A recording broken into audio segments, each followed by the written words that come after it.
Doctor ने कहा वही जो सामने जा रही है। शंभू ने टॉर्च उस तरफ की तो वहां तो कोई भी नहीं था। जितनी दूर तक टॉर्च की रोशनी जा रही थी वहां तक तो कोई भी दिखाई नहीं दे रहा था।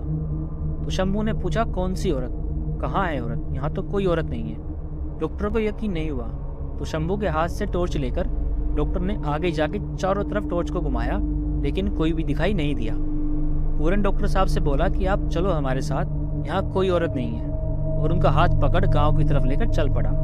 डॉक्टर की तो जैसी सांसें ही फूल गई और उनसे ठीक से बोला भी नहीं जा रहा था। वो फिर भी दबी जबान में यही कहे जा रहे थे कि एक औरत आई थी, इमरजेंसी थी, उसकी बहन बीमार है। शंभू और पूरन डॉक्टर साहब को उनके घर तक छोड़कर आए और वापस लौटते हुए शंभू ने पूरन से बहुत ही सहज और धीमे स्वर में कहा, तुझे पता है ना डॉक्टर साहब जिस रास्ते पे थे वो रास्ता कहाँ जाता है, और जिस औरत के बारे में डॉक्टर साहब बात कर रहे हैं वो औरत कौन थी।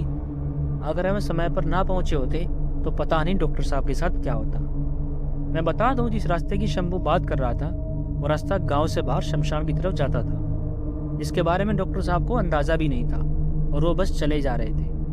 और जो औरत डॉक्टर साहब को बुलाने आई थी वो कोई जिंदा औरत नहीं थी, बल्कि गांव वालों के अकॉर्डिंग वो एक चुड़ैल थी, जिसके बारे में गांव वाले अलग अलग कहानियां सुनाया करते थे। और ये बात शायद अब डॉक्टर साहब की भी समझ में आ चुकी थी।